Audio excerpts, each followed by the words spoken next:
آئیے اب اس اجلاس کی آخری کڑی دارالعلوم سونوری کے ناظم و محتمم، جمعیت علماء مہاراشٹر دینی تعلیمی بورڈ کے صدر حضرت مولانا مفتی محمد روشن صاحب دامت برکاتہم سے درخواست کرتا ہوں کہ تشریف لائے اور اپنے خیالات کا اظہار فرمائیں۔ بسم اللہ الرحمن الرحیم، نحمدہ ونصلی علی رسولہ الکریم، اما بعد، قال اللہ تعالی اعوذ باللہ من الشیطان الرجیم، بسم اللہ الرحمن الرحیم،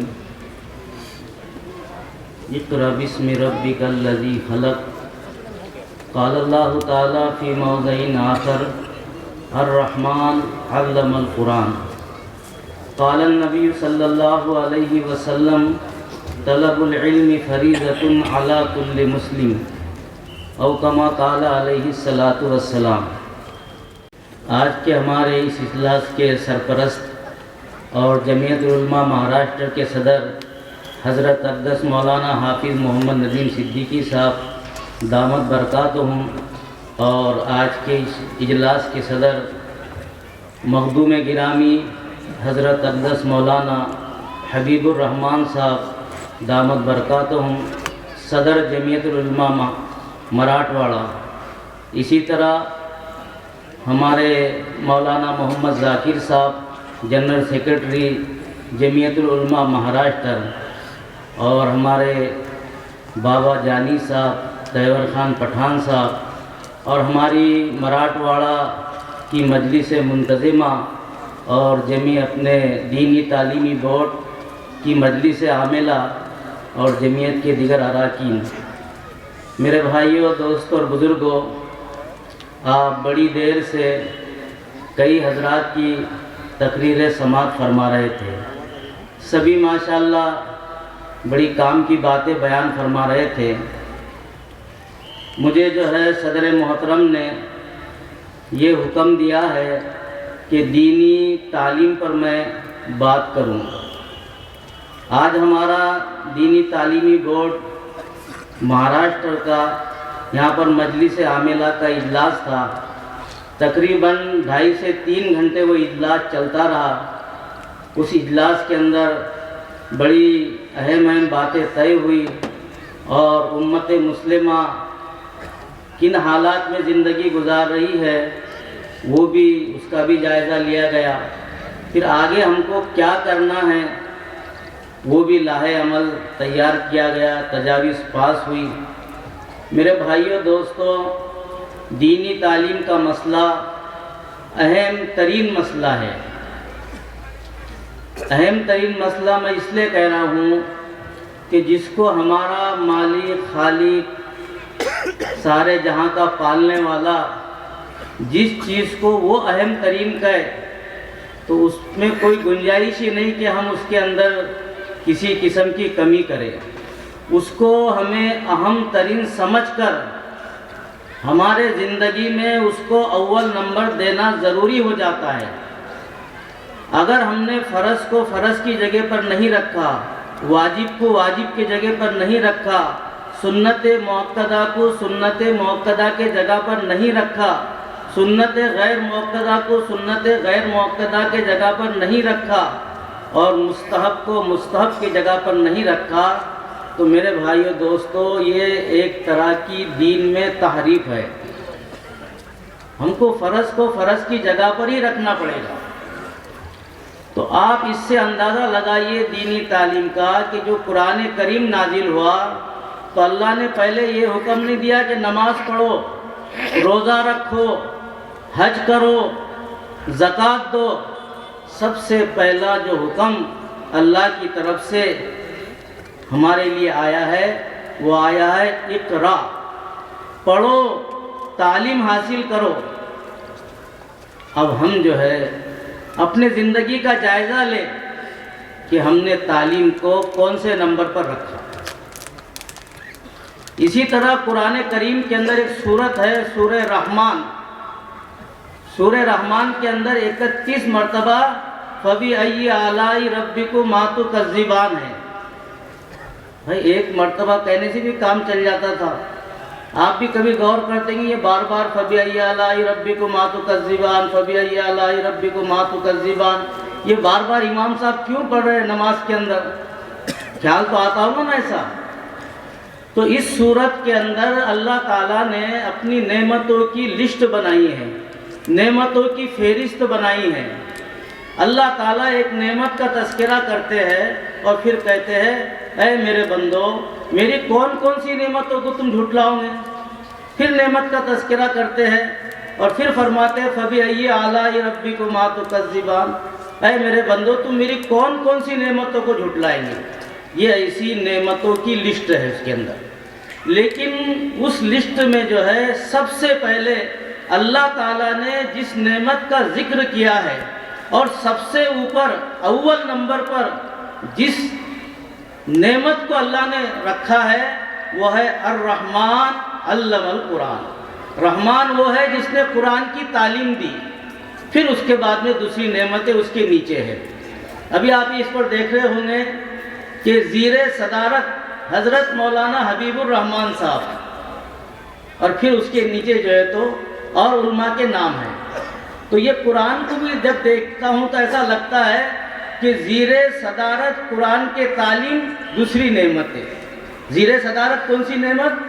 قرآن کی نعمت، جس کو اللہ تعالیٰ نے اول نمبر پر رکھا ہو قرآن میں، اور زیر صدارت ساری نعمتیں رکھی ہو، میرے بھائیوں کتنی اہم چیز ہوگی۔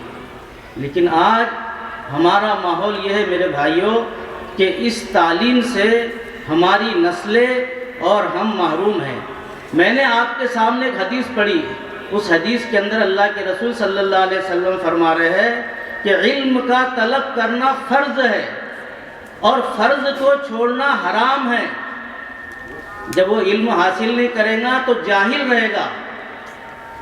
ہم جہالت کو حرام نہیں سمجھتے، شراب کو حرام سمجھتے، جوئے کو حرام سمجھتے، زنا کو حرام سمجھتے، جاہل رہنے کو حرام نہیں سمجھتے۔ ہم اس حدیث کے روشنی میں جاہل رہنا حرام ہے۔ میرے بھائیو دوستو، امت کے بچے کن حالات میں زندگی گزار رہے ہیں۔ دشمنان اسلام نے ہماری نسلوں کو بگاڑنے کے لیے ان کے ہاتھ میں موبائل تھما دیے ہیں۔ وہ موبائل کے اندر یہ ہماری نسلیں تنہائیوں کے اندر ایسی ایسی چیزیں دیکھ رہی ہے، ایسی بے حیائی کی اور ننگے پن کی چیزیں دیکھ رہی ہے کہ ان کا ایمان بھی ضائع ہو رہا ہے، ان کا دین بھی ضائع ہو رہا ہے اور ان کی صحت بھی ضائع ہو رہی ہے۔ ابھی 8 دن پہلے کا واقعہ ہے، ایک 13 سال کے بچے کو میرے پاس لایا گیا اور اس کی کیفیت یہ تھی کہ وہ یعنی کسی بھی لڑکی کو چھیڑنا چاہ رہا تھا۔ اس کو پکڑ کے لائے، بولے سمجھ میں نہیں آ رہا مفتی صاحب یہ بچہ ایسا کیوں کر رہا ہے۔ میں نے اس کو تنہائی میں لیا، میں نے کہا بیٹا تیری 13 سال کی عمر ہے، تو یہ ایسا کیوں کر رہا ہے؟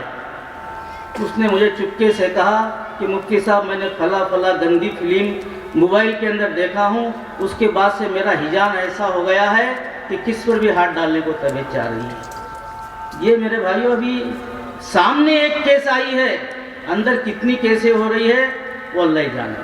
یہ ہمارے نسلوں کے ہاتھ میں تھما دیا، اور جو تعلیم ہے وہ تعلیم کے اندر شرک اور کفر داخل ہو چکا ہے۔ میرے بھائیو دوستو، اگر ہم نے اپنی اولادوں کو ان مکاتب کے ساتھ میں نہیں جوڑا، دینی تعلیم سے آراستہ نہیں کیا، تو یہ ہماری نسلوں کا ایمان اور دین سلامت نہیں رہ سکتا۔ اور ہماری سب سے بڑی ضرورت، اس سے بڑی کوئی ضرورت ہو نہیں سکتی، وہ ضرورت یہ ہے کہ ہم دینی تشخص کے ساتھ اور ہماری نسلیں دینی تشخص کے ساتھ زندگی گزارے اور ایمان پر ہماری موت آئے۔ یہ سب سے بڑا ہمارا مسئلہ ہے، یہ ہماری سب سے بڑی ضرورت ہے، اور یہ ضرورت ہماری اس وقت پوری ہوگی جب ہم اپنی نسلوں کو اور اپنے آپ کو دینی تعلیم کے ساتھ میں جوڑیں گے۔ دینی تعلیم آئیں گی میرے بھائیوں تو پھر یہ زہریلا ماحول، یہ ارتداد کا ماحول، یہ ہماری نسلوں کو یعنی متاثر نہیں کرے گا۔ ابھی آپ نے دیکھا کہ ہماری ایک بچی شیرنی، وہ فرقہ پرستوں کے مقابلے کے اندر جو شرکیہ اور کفریہ نعرے لگا رہے تھے، ہماری بچی نے حجاب کے اندر اللہ اکبر کے نعرے لگائے، یہ کائے کی دین ہے؟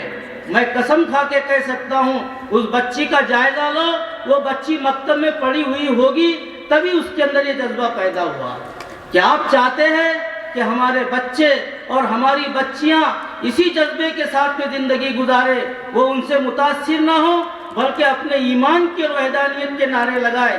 یہ میرے بھائیوں ہماری اولادوں میں اس وقت آئے گا جس وقت ہم 100% اپنے بچوں کو ان دینی تعلیم کے ساتھ اور مکاتب کے ساتھ میں جوڑیں گے۔ ابھی ہماری نسلیں جو ہے باوجود اتنی محنتوں کے، یوں سمجھیے آپ کے 70% مکتب سے باہر ہے۔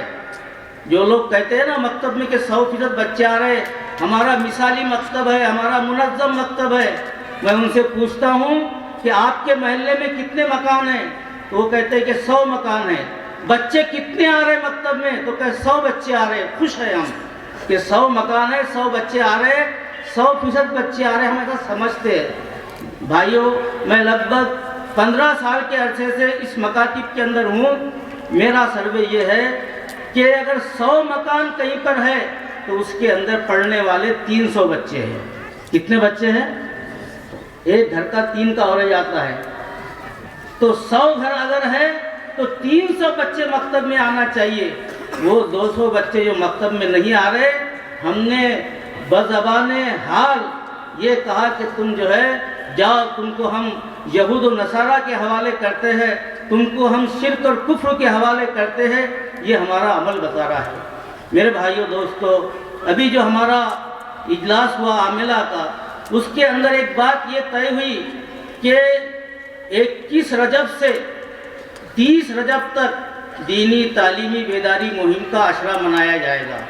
گھر گھر جا کر سروے کیا جائے گا، جہاں مکاتب نہیں ہے وہاں پر مکاتب قائم کیے جائیں گے، جن گھروں کے بچے مکاتب میں نہیں آ رہے ہیں ان کو لانے کی فکر کی جائے گی۔ کیا اس میں آپ ہمارا ساتھ دیں گے؟ کہ انشاءاللہ ماشاءاللہ پر ہی بس ہو جائے گا؟